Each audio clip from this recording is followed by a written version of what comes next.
전도서 10장은요, 잠언 같죠. 예, 잠언의 한 부분 같습니다. 이런 격언들이 계속 나열되는 것을 보아 형태도 비슷하고 그 지혜의 뉘앙스도 아주 비슷합니다. 잠언 10장은 지혜로운 자와 또 미련한 자에 대해서 또 화 있는 나라와 복 있는 나라에 대해서 알려주고 있습니다.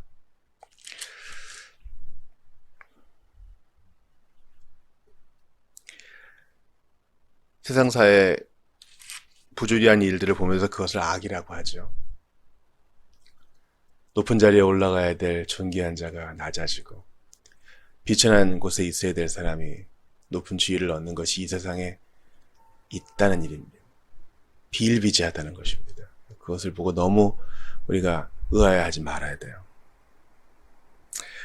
오히려 전도서 기자는 우리에게 준비가 되어 있을 것을 권합니다. 다시 한번요. 전도서 기자는 부조리해 보이는 일들이 많다.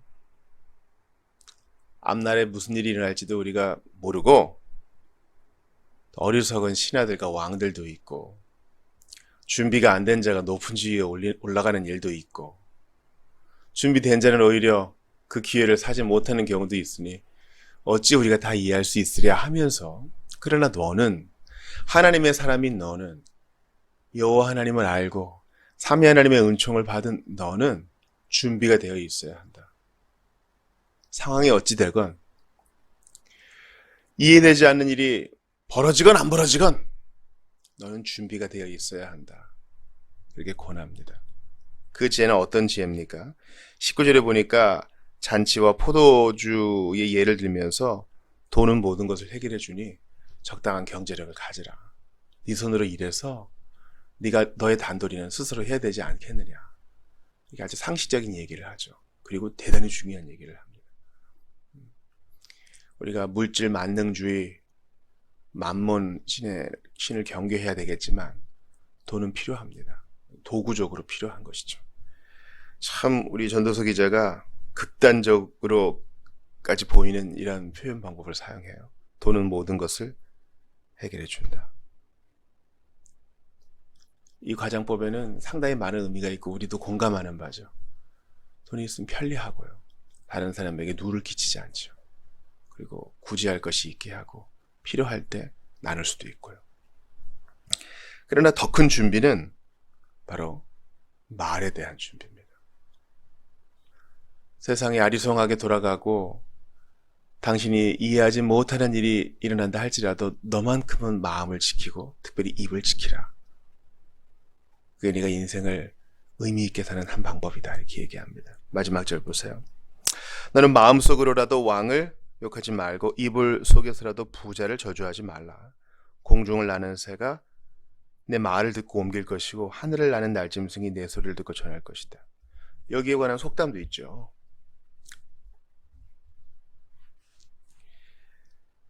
마음속으로라도 왕을 욕하지 말아라. 이불 속에서라도 부자를 저주하지 말아라. 이 말은 악은 그 모양이라도 취하지 말라는 이 사도의 권면과 일치합니다. 부정적이고 또 사악한 것이 올 때는 생각조차 안 해야 돼요. 그게 하나님의 사람으로 살아가는 자의 준비입니다. 마음속으로 저주하고 또 미워하는 말을 계속 내뱉으면요, 거기에 우리가 오염이 됩니다, 여러분.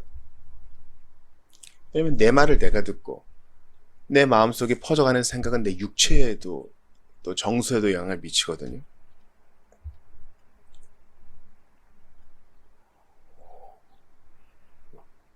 그러므로 그런 것이 있을 때 그때그때 해결하고 또 네가 그것을 주의해서 다루지 않으면 그것은 반드시 퍼져나가게 돼 있다. 너 곤란하게 될 거야. 1차적으로는 하나님이 들으시고 2차적으로는 누군가 들어서 이웃 간의 관계에 문제를 일으켜.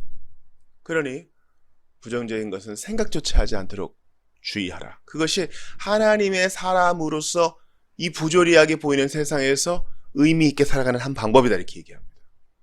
어떤 분이 저항하실지 몰라요. 아니 말이야 뭐 조심할 수 있겠죠. 그러나 생각은 어떻게 통제합니까?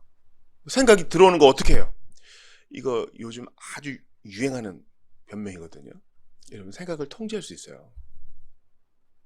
생각이 오는데 어떡합니까? 뭐 그때그때 욕구가 올 때 그때그때 욕구를 해결하라, 뭐 그런 이상한 얘기도 있죠. 그러나 사람은요, 이성적 피조물인 사람은요, 자기가 알아요. 비록 내가 이런 생각의 공격을 받지만 이렇게 저렇게 해보니까 피해갈 수 있더라. 치료법이 있더라. 해결 방법이 있더라. 악한 생각이 날 때는 일단 몸을 바꿔보자. 바람을 쐬든가, 좋은 음식을 먹든가, 대화의 주제를 바꾸든가, 운동을 해보든가, 좋은 책을 읽든가, 이것저것 해봐서 내게 맞는 방법이 있을 것이다. 아니면 골방에 가서 기도를 하자. 여러분, 할 수 있어요. 음욕이 물밀듯 밀려올 때 여러분, 그거 처리해야 돼요. 탐욕과 어떤 사람을 향한 분노가 치밀어 오를 때 거기에 종이 되어서는 안 돼요. 너는 그것을 다스릴지니라 그랬잖아요. 죄가 너의 마음 앞에 탁 엎드려 있고 어떻게든 밀고 들어가려고 하는데 너는 죄를 다스릴지니라. 주님이 가인을 통해 우리에게 말씀하시잖아요. 할 수 있어요. 말도요. 주의할 수 있어요. 우리가 깨어 있으면 할 수 있어요. 가까운 사람에게는 우리가 필터링 없이 그대로 전하는 경향이 있죠. 그걸 누가 들어요? 자녀들이 들을 수도 있고, 가까운 사람이 들을 수도 있고, 옆집 사람이 들을 수도 있고. 그리고 비밀이란 것이 없어요. 다 새어나가기 마련입니다. 그럼 우리 조심해야 돼요. 내가 지금 하는 이 얘기가 옳은 이야기이긴 하지만 이게 덕을 세우는가?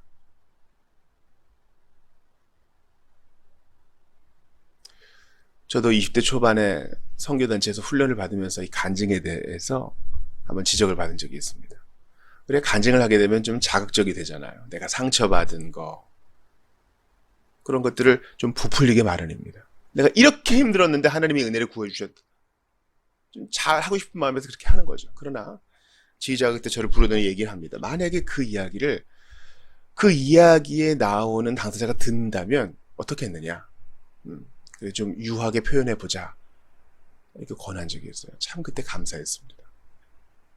여러분, 마음과 입을 지키세요. 좋은 것만 생각하고 복된 것만 묵상해도 부족한 인생이에요. 균형이 있어야 돼요, 물론. 우리가 그런 걸 안 접할 수가 없겠죠. 저주거리가 되는 것들, 누가 죽고 살해당하고 또 어떤 사람이 괴롭힘을 당하고 어떤 나라가 신음하고 이런 부조리 악에 대해서 안 접할 수는 없어요. 접하면 기도하고 그때그때 죽게 맡겨야 되겠죠. 그리고 적합한 말로 덕을 끼치는 것입니다. 할 수 있어요. 할 수 있어요. 균형이 있어야 돼요. 우리가 의식이 있는 동안에는 좋고 건전한 것들, 긍정적인 것들을 좋은 영향을 끼쳐야 됩니다. 사무실 분위기가 가라앉아 있어요. 누가 거기에 화평의 분위기를 심을 수 있겠습니까? 그리스도인이에요. 큰 소리가 오가고 서로 눈치를 보는 분위기예요. 긍정적이고 밝음으로 그런 말과 태도로 분위기를 쇄신할 수 있는 사람, 성도밖에 없어요. 마음과 말을 통제하는 것은 신자가 이 땅을 의미 있게 살아가는 한 준비입니다. 전도서 기자는 거기에 하나 더 나아가서 모든 면에 있어서 준비가 되어 있어야 한다고 얘기하면서 10절을 얘기합니다. 도끼가 무딘데도 그날을 예리하게 갈지 않으면 힘이 갑절로 더 든다. 그러니 미리미리 도끼를 나를 벼려라. 나를 갈아두어라. 그러나 지혜는 날선 도끼처럼 세상상 모든 일에 힘을 덜 들게 한다. 지혜는 날선 도끼처럼 세상 모든 일에 힘을 덜 들게 합니다. 지혜는 그런 거예요. 힘이 안 들 수는 없죠. 그러나 미리 준비를 해두면 훨씬 편하다는 것입니다. 예수님은 이러한 준비에 대해서 누가복음에서 말씀하신 바 있습니다. 누구든지 자기 십자가를 지고 나를 좇지 않는 자도 능히 나의 제자가 되지 못하리라. 이거 아주 유명한 말씀이죠. 제자도에 대한 말씀이에요. 그런데 말이에요. 이어지는 말씀을 보세요. 너희 중에 누가 망대를 세우고자 할진대 자기의 가진 것이 준공하기까지에 족할는지 먼저 앉아 그 비용을 예산하지 아니하겠느냐. 그렇게 아니하여 그 기초만 쌓고 능히 이루지 못하면 보는 자가 다 비웃어 가로되 이 사람의 역사를 시작하고 능히 이루지 못하였다 하리라. 또 어느 임금이 다른 임금과 싸우려 갈 때에 먼저 앉아 1만으로서 저 2만을 가지고 오는 자를 대적할 수 있을까 헤아리지 아니하겠느냐. 누가복음 14장 말씀입니다. 자기 십자가, 내 몫에 태인 십자가를 지는 것은요, 뭐 고난과 불편을 무릅쓰는 것, 그런 것도 포함되겠지만 내 몫에 태인 십자가를 지는 것은요, 지혜롭게 준비가 되어 있는 거예요. 범사에 준비가 되어 있는 거예요. 준비하는 건 번거로운 일이죠. 앉아가지고 계산하고 전문가한테 조언을 구하고,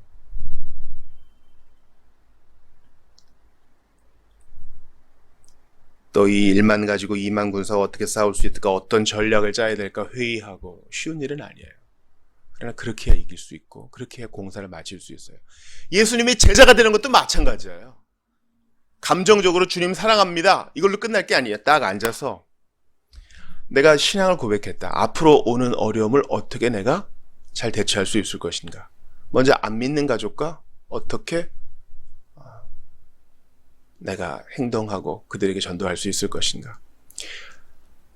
또 내 학교와 직장에서는 어떻게 처신해야 복음을 전할 수 있을까? 어떻게 신자다운 덕을 끼칠 수 있을까? 친구들 사이에서는 내가 어떻게 해야 될 것인가. 이게 생각해야 돼요, 여러분. 그냥 되는 대로 살면 안 돼요. 힘이 안 들 수는 없어요. 그러나 훨씬 용이하게 됩니다. 본문 말씀 그대로죠. 지혜는 날선 도끼처럼 세상사 모든 일에 힘을 덜 들게 한다. 그렇게 안 하면 힘이 갑절로 듭니다. 그때그때 해결하려고 하면요. 임기응변으로 넘어가려고 하면 힘이 갑절로 들어요. 지혜는 날선 도끼처럼 세상사 모든 일에 힘을 덜 들게 하므로 우리는 지혜 대신 예수 그리스도를 의지하면서 오늘도 주여 생각하게 하소서, 주여 준비가 되게 하소서, 하나님의 사람으로서 부족함이 없게 하소서 간구하며 노력해야 합니다. 여러분, 마감이 임해가지고 약속한 시간이 임해가지고 촉박하게 뭔가 하고 때우는 식으로 언제까지 그렇게 살 수는 없어요. 말의 준비, 성품의 준비, 전도의 준비, 또 내가 맡은 영역에서 탁월하게 일을 해내는 것들 다 준비가 필요해요. 그리스도의 제자가 되는 것도 준비가 필요해요. 제가 토요일에 권면하잖아요. 주일을 잘 준비하십시오. 성찬이 있습니다. 잘 준비하십시오. 이런 준비 안 하고 토요일에 늦게까지 놀다가 주일에 늦잠 자서 설교 때 오고, 아니 오지도 못하고 예배도 못하고, 그건 신자의 삶이 아니에요. 신자는 늘 준비가 되어 있는 삶. 마지막 날 예수님 구름 타고 재림하실 텐데 그때를 바라보며 도둑같이 임할 그날을 생각하며 준비하는 삶. 이게 신자의 삶 아니에요? 정결하게 자기를 준비하고 비록 부족해도 다시 툭툭 털고 주님의 은혜를 구하는 삶. 그게 자기 십자가를 지는 삶이에요, 여러분. 자기 십자가를 지고 사는 삶은, 내 몫에 대인 십자가를 지고 지는 삶은 괜히 내가 잘못해서 욕먹는 삶이 아니라 지혜롭게 준비하는 삶이에요. 버겁지만 준비 안 하는 것보다 훨씬 쉬운 거예요. 말의 준비, 행실의 준비, 실력의 준비 등등이 있겠습니다.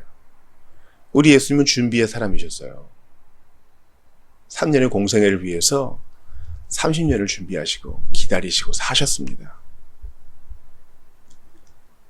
우리 예수님 단번에 십자가에 달리셔도 되건만 3년의 공생애를 채우시고 예루살렘에 올라가셨어요. 우리가 회심에도 준비론이 필요한 거 아세요?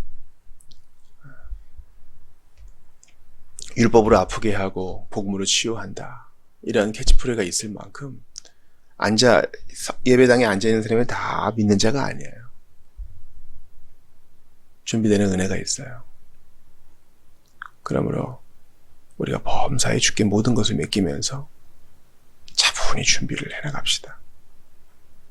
교육자는 말씀과 기도의 준비가 되어 있어야 되겠죠. 떠날 준비, 죽을 준비, 설교할 준비가 되어 있어야 되겠죠. 신자는 뭡니까? 내게 주어진 일을 탁월하게 해낼 준비가 되어 있어야 되겠죠. 학생들은 미래를 위한 준비를 오늘도 해나가야 되겠죠. 쉽지는 않을 거예요. 그러나 하나님이 함께 하시면 갑절의 힘이 들지 않게 되고 주님이 더욱더 길을 열어주실 것입니다. 예수 믿으시는 분들이요, 주님을 사랑하세요? 준비하세요. 그리스도인들이요, 형제자매들이요, 온 마음과 뜻과 정성 다해 삼위 하나님을 사랑하세요? 준비하세요. 오늘도 읽고 일하고 땀 흘리고 기도하면서 하나님의 사람으로 잘 준비가 돼요. 하나님이 여러분에게 맡기신 그 뜻을 잘 받들어 이루어드리는 주님의 사람들 다 되시기를 주 이름으로 축원합니다.